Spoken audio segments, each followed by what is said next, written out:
Մոլորվածի մեկը, այսպես է կոչվում հասցեն, ուր տանում է Նեղլիկ Արահետը։ Հեռվից նշմարվող դաշտի կապտամանուշակագույն մարգերը դժվար է անտեսել, որքան մոտենում ես կինոկադր հիշեցնող ծաղկային հրաշքն ավելի իրական է դառնում։ Ինչքան ժամանակ են ծաղկացնում ծաղիկները։ Մինչև սեպտեմբերի կեսերը։ Անուշաբույր նարդոսների կամ ավելի հայտնի լավանդաների այսպիսի տեսարան ամեն օր չես հանդիպի։ Եթե ժրաջան մեղուների ու ծաղկասերների համար սա երազանքի է նման, ապա Սամվելի համար Հայաստան բերող ճանապարհն է։ Գաղափարը երևի ոչ ծաղիկներ, ոչ մեղուներ, երևի գաղափարն էր, որ փորձեինք գայինք Հայաստան, տեսնեինք ինչ կստացվի։ Ավելի քան 40 տարի Միացյալ Նահանգներում է ապրել, 16 տարեկանում է տեղափոխվել, անգամ կրթությունն է կիսատ թողել, բայց բախտը բարեհաճ է գտնվել։ Տեխնիկայի կառավարման հատուկ հմտությունները բերել են հայտնի Nike ընկերություն, որտեղ էլ աշխատել է երկար տարիներ։ Հետո մի Արվարձանում սեփական ֆերմա է հիմնել, անասնաբուծությամբ զբաղվել, հիմնադրել է նաև սեփական ռեստորանը, բայց հոգու խորքում այլ բաներ։ Մեր ընտանիքը 46-ին երբ որ եկել են, ապրել են Դիլիջան։ Ես իմ ամառներն եմ Դիլիջանում անցկացրել ու մտածում էի կգնամ երևի Դիլիջան, էլի, որովհետև հարազատ է։ Հետո որոշեցինք, որ սահմանը ավելի ճիշտ է։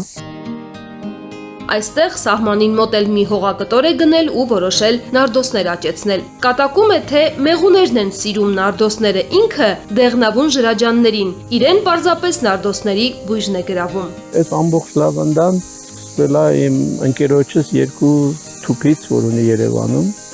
Իրան ասի Երևանից եք բերել։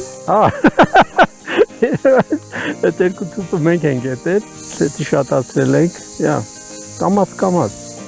Անգլիական սորտի նարդոսների օգտագործման 1000 ու մի տարբերակ կա։ Չորացրած ծաղիկները հիմնականում թեյի, յուղը, կերակուրների, խմիչքի, օծանելիքի մեջ, անգամ շոգեբաղնիկներում են օգտագործում։ Այսի երևի մի մար գլնի ամենաշատը, այսքանից կարողա դուրս գա 100 գրամ յուղ։ Այսքանի։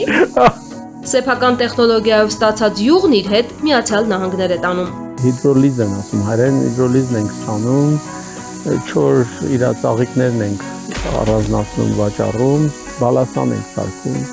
Հələ վերջնական մեծ պլանները չգիտեմ ինչա լինելու։ Ինքն էլ չզգաց ինչպես տարվեց այս գործով։ Հիմա արդեն մտածում է ցանկատարածքն ընդլայնելու մասին, հատկապես որ նոր չորանոցն արդեն պատրաստ է։ Վաու, ասի չէ, դա քրքիր է։ Այս ուրիշ բույսեր են կան։ Հա, էսի բանջար է, օգտագործում եմ մեղվապահության մեջ։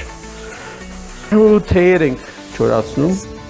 Նարդոսի չորանոցում նաև այլ խոտաբույսեր է չորացնում ու ամերիկացի ծանոթներին զարմացնում հայկական բույրով։ Սկզբում հողակտորը 1 հեկտար էր, հետո ավելացրեց։ Եկող տարի նռնենիներն էլ կծաղկեն, որ թևեր տան Սամվելի մեկ այլ գաղափարի։ Առաջին տարին է, որ նարդոսներն այսքան շատ են ծաղկել։ Սկզբում չէր էլ մտածում, որ գործը կհաջողի, ոչ փորձ ուներ, ոչ էլ հատուկ գիտելիքներ, բայց հիմա ոչ միայն իր աչքն են շոյում, այլև ուրիշների, հասցեն գրավում է նաև զբոսաշրջիկներին։ Գալիս են որոշ մարդիկ խնդրում են, որ մնան, ես էլ իմ դուռը միշտ բաց է, ով որ գա, ես ընդունում եմ։ Դրամ չեմ խնդրում, բայց խնդրում եմ գոնե 2-3 ժամ քախան անեն։